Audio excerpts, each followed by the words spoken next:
آج ہم بات کریں گے تصوف کی دنیا کے تحت صحبت باولیاء میں حضرت حکیم الامت مجدد ملت مولانا اشرف علی تھانوی رحمہ اللہ تعالیٰ کی نابغہ روزگار تصنیف بیان القرآن میں سے مسائل السلوک پر،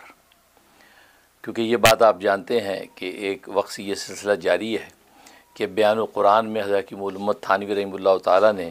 مسائل السلوک کے عنوان سے ایک مضمون ذکر کیا ہے، اور قرآن کریم کی وہ آیات جس سے تصوف سلوک کے مسائل مستنبط ہوتے ہیں اور وہ آیات اس کا بہترین مستدل بنتی ہیں، ان کو تذکرہ کیا ہے تاکہ وہ لوگ جو تصوف سلوک و قرآن سنت کے خلاف یا اس کے متوازی ایک دین سمجھتے ہیں ان کی اصلاح ہو سکے اور ان کے لیے گویا کہ ایک دعوت دین کا ذریعہ بن سکے۔ تو مسائل السلوک کے حوالے سے بہت سی آیات پر ہم گفتگو کر چکے ہیں، تو آج جو ہے آیت نمبر 45 سورۃ بقرہ کی تو 45 نمبر آیت کا ایک ٹکڑا ہے، اس پر حضرت حکیم الامت تھانوی رحمہ اللہ تعالیٰ نے گفتگو کی ہے۔ اعوذ باللہ من الشیطان الرجیم، بسم اللہ الرحمن الرحیم، واستعینوا بالصبر والصلاۃ۔ یہ جو آیت ہے اتنے ٹکڑے کو ذکر کیا اور اس سے آپ نے ایک مسئلہ مستنبط کیا۔ یہ بات آپ جانتے ہیں کہ مشائخ سلسلہ جب اپنے جو ہے وہ سالکین کی تربیت کرتے ہیں تو دیگر اور بہت سی امور میں سے دو ایسے امر ہیں کہ جس کی وہ اصلاح کرتے ہیں، اور وہ حب مال اور حب جاہ، مال کی محبت اور وجاہت کی محبت، طلب عزت اور شہرت کا تقاضا، اس کی اصلاح کرتے ہیں۔ ایک تو وہ اصلاح اس بات کی کرتے ہیں کہ لوگوں کے قلوب میں سے یہ مال کی محبت نکل جائے، مال ایک ضرورت بن کر ان کی جیب میں تو رہے لیکن فضیلت بن کے، محبت بن کے ان کے قلب کے اندر جگہ نہ پکڑے، اس بات کی اصلاح کرتے ہیں۔ دوسری حب جاہ، یعنی وجاہت، عزت، شہرت، اس کی ایک طلب ہوتی ہے انسان کو، تو یہ جو طلب ہے یہ ان کے قلوب سے نکل جائے، اس کی چاہت نکل جائے۔ ہاں، اللہ تبارک و تعالیٰ کی عنایت سے اگر شہرت ملتی ہے، عزت و وجاہت ملتی ہے تو یہ وجاہت تو اللہ تبارک و تعالیٰ کے انعام ہے، اور انبیاء کرام علیہم الصلاۃ والسلام کو اللہ یہ عطا کرتے ہیں۔ وجیہن فی الدنیا والآخرہ کے عنوانات قرآن نے قائم کیے ہیں انبیاء کے لیے، تو لیکن وہ اللہ کی طرف سے آئی وجاہت، طلب عزت کا تقاضا یہ مطلوب نہیں ہے، تو مشائخ سلسلہ اس کی اصلاح کرتے ہیں۔ اب رہا کہ یہ تربیت کے یہ دو جو ستون ہیں ان کو سنوارنے کی محنت، اس کا مستدل کیا ہے، کیا اس کا ریفرنس ہے کہ آپ ان دونوں حب مال حب جاہ، یہ تو انسان کی فطرت ہے کہ مال سے محبت کرنا،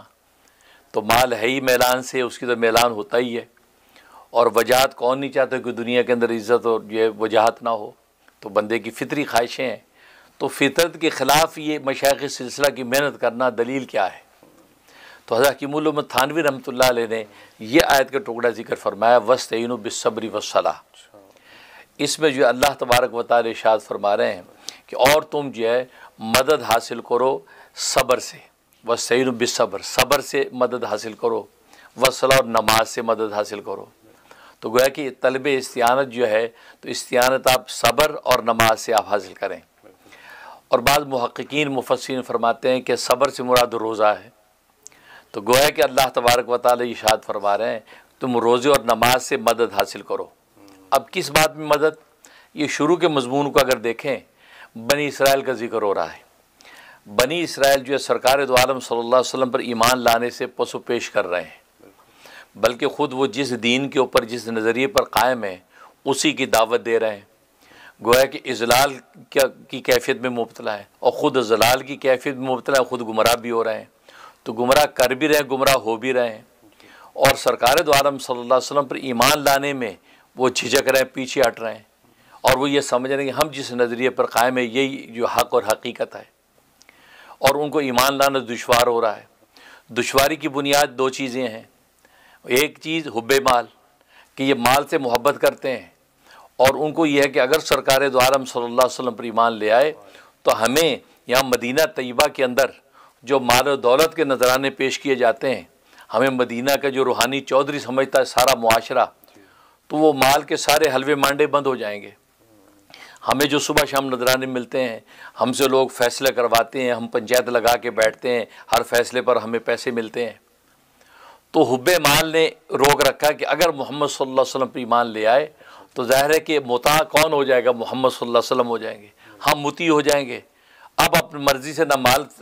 قبول کر سکتے ہیں، نہ نذرانہ لے سکتے ہیں، نہ کہہ سکتے ہیں کہ اس کے لیے بھی اتنی رقم دے دو، کیونکہ رسول اللہ صلی اللہ علیہ وسلم وہاں جو ہے وہ فیصل ہیں۔ تو حب مال نے ان کو روک رکھا۔ دوسرا حب جا، کیونکہ ان کی وجاہت بنی ہوئی تھی، اور مدینہ طیبہ میں رسول اللہ صلی اللہ علیہ وسلم کے آنے سے پہلے ان کی وجاہت تھی، ان کی چودراہٹ تھی، اور سب ان کو سمجھتے تھے کہ انبیاء کی نسل میں سے چلے آ رہے ہیں، اور خود بھی اپنی دھونس دھمکی جماتے تھے کہ بھئی ہم انبیاء کی نسل میں سے ہیں، ہمارے یہاں ہزاروں نبی آئے ہیں، لہٰذا ہم، اور آگے بھی جو نبی آنے والا وہ ہماری نسل یعنی بنی اسرائیل میں سے ہوگا، اور جب وہ آیا تو ہم تم سب پر چھا جائیں گے، سب مشرکین مکہ جو ہے وہ ہمارے تابع ہو جائیں گے۔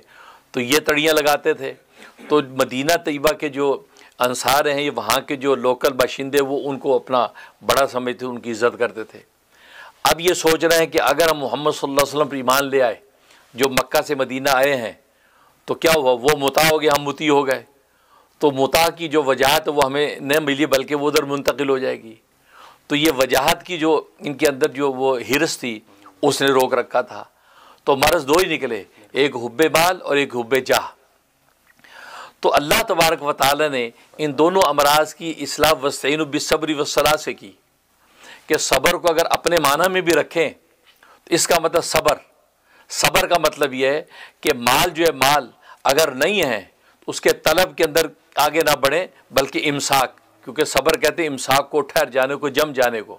تو آپ جس حال میں اسی حال پر ثابت قدم رہیں، قناعت کی شان میں رہیں، مال کی تو حرص نہ کریں۔ تو صبر تمہارے اندر پیدا ہو جائے گا تو حرص منہ نہیں اٹھائے گی، تم اس پر ثابت قدم رہو گے اور آگے بڑھ کے مال کے لیے اپنی راہ نہیں ٹپکاؤ گے۔ تو لہٰذا صبر کی شان پیدا کرو، اور دوسرا نماز کی شان پیدا کرو، کیونکہ نماز جو ہے وہ تمہاری جاہ کو توڑے گی، کیونکہ نماز نام ہی اس بات کے کہ انسان اپنی جاہ کو توڑ دے، کیونکہ تعبد کہتے ہیں التذلل، اپنے آپ کو ذلیل کرنا اللہ کے لیے۔ تو اللہ کے لیے اپنے آپ کو ذلت اختیار کرنے کو تعبد اور عبادت کہتے ہیں، اور نماز کے اندر اس تعبد کا مظاہرہ اس انداز سے ہوتا ہے کہ یہ اٹھا ہوا ماتھا جو انسان کی وجاہت ہے،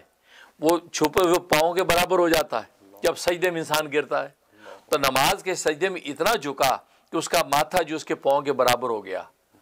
تو مطلب اس کا جو وجاہت کا جو ہے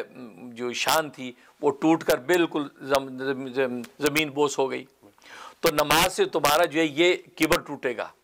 یہ تمہاری جاہ کی جو شان ٹوٹے گی، اور تم سجدے میں گرو گے تو جاہ جو اللہ کے لیے جب توڑو گے تو نتیجہ کیا ہوگا؟ تو اپنی حقیقت کو سمجھ جاؤ کہ ہماری حقیقت یہی ہے۔ یہ اللہ تبارک و تعالیٰ کی عنایت ہے کہ اگر وجاہت ہمیں حاصل ہے تو اس کی عنایت سے حاصل ہے، ورنہ اس کے سامنے ہماری قیمت یہ ہے کہ ماتھا اور پاؤں برابر ہے۔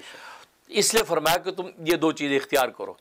اور صبر اگر روزے کے معنی میں لیتے ہیں تو روزہ تو مشقی اس امساک کی ہے، کھانے سے رک گئے، پینے سے رک گئے، خواہشات سے رک گئے، اور یہ ساری خواہشات فطری ہیں۔ تم یہ کہتے ہو کہ فطرت کے خلاف کیسے چلیں؟ روزے میں چلنا ہی فطرت کے خلاف ہوتا ہے۔ تو جب آپ فطرت کے خلاف چلنا سیکھ گئے اور اس اللہ کے لیے جس سے تمہیں حقیقی فطرت عطا کی ہے، تو اللہ تبارک و تعالیٰ تمہیں وہ شان عطا کر دیں گے کہ روزے دار کے بارے میں فرما دیا کہ روزے دار کی شان یہ ہے کہ روزہ کیا الصوم لی وانا اجزی بھی، کہ روزہ خاص میرے لیے ہے اور میں اس کا بدلہ براہ راست دوں گا۔ کیوں؟ اس لیے کہ روزے کی حالت میں انسان روزے دار کی شان فرشتے جیسی ہو جاتی ہے، ملائکہ جیسی ہو جاتی ہے، کیونکہ فرشتے کھاتے نہیں، پیتے نہیں، خواہشات کے پابند نہیں۔ تو گویا کہ یہ مومن بندہ بھی گویا کہ فرشتہ بن گیا۔ تبھی تو فرمایا کہ براہ راست میں اس کو انعام دوں گا، کیونکہ مجھے فرشتے کا واسطہ اس لیے درکار نہیں کیونکہ اب یہ مومن خود فرشتہ ہے، تو فرشتوں کو انعام دینے کے لیے کس فرشتے کی ضرورت ہے؟ لہذا درمیان میں کوئی واسطے براہ راست انعام۔ اور دوسری روایت میں فرمایا کہ اجزا بھی، کہ روزہ خاص میرے لیے، اس کا بدلہ کیا ہے؟ میری اپنی ذات ہے، اور ذات اس لیے ہے کہ روزہ اصل میں اللہ کا تخلق ہے، کہ اس میں انسان کھاتا نہیں ہے، پیتا نہیں، خواہشات کا پابند نہیں، تو یہ اللہ کے اخلاق ہیں۔ اور حدیث میں آتا ہے تخلق باخلاق اللہ، اللہ کے اخلاق اپنے اندر پیدا کرو۔ تو یہ اللہ کا خلق جب اپنے اندر پیدا کرتا ہے تو یہ اللہ کی ذات کا چونکہ خلق ہے تو اللہ اس سے اتنا خوش ہوتا ہے کہ اپنی ذات ہی اس کو انعام میں عطا کر دیتی، اور جس کو خدا مل گیا اس کو ساری خدائی مل گئی۔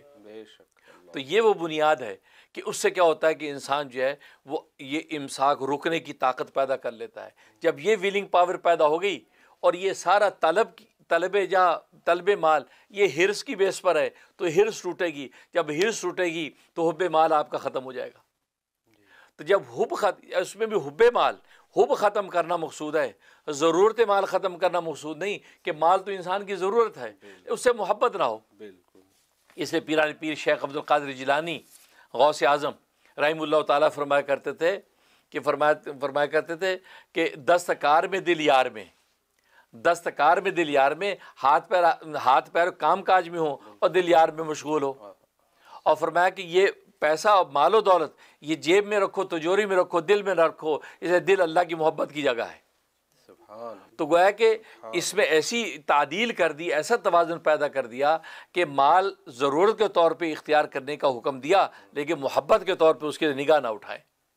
اور آج دنیا کے اندر کتنی چیزیں ہیں کہ جن سے ہم محبت نہیں کرتے لیکن ضرورت کے طور پہ اتنا اہم سمجھتے ہیں، اس کے بغیر اس چیز کو ناقص سمجھتے ہیں۔ اس کی مثال حضرت حکیم الامت مولانا اشرف علی تھانوی رحمہ اللہ تعالیٰ نے بڑی خوبصورت دی ہے۔ فرمایا کہ گھر کے اندر خوبصورت، گھر اور محل کے اندر بیت الخلا،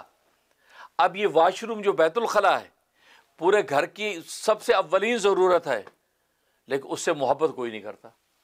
بیڈ روم سے انسان کو محبت ہے، میری خوابگاہ سے مجھے محبت ہے، ڈرائنگ روم سے محبت ہے، لیکن بیت الخلا سے محبت کا اظہار کوئی نہیں کرتا۔ لیکن ضرورت اتنی ہے کہ اگر کسی گھر کے اندر کسی محل میں بیت الخلا نہ ہو تو فرماتے گھر ناقص ہے، گھر ناقص ہے، پہ بیت الخلا ہی نہیں ہے۔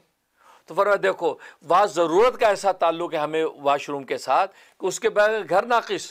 خوب تو محل ناقص۔ بس یہ مال و دولت ہماری ایسی ضرورت ہے کہ اس کے ایسے تعلق ہو کہ دنیا کے اندر اگر مال نہیں ہے تو اس کے بغیر آپ کی زندگی ناقص،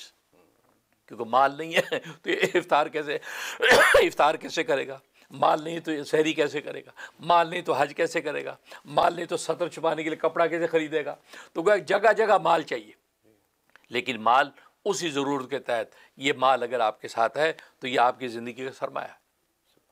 اس لیے ایک عربی کا مقولہ ہے، عزت الدنیا بالمالی و عزت الآخرہ بالاعمال،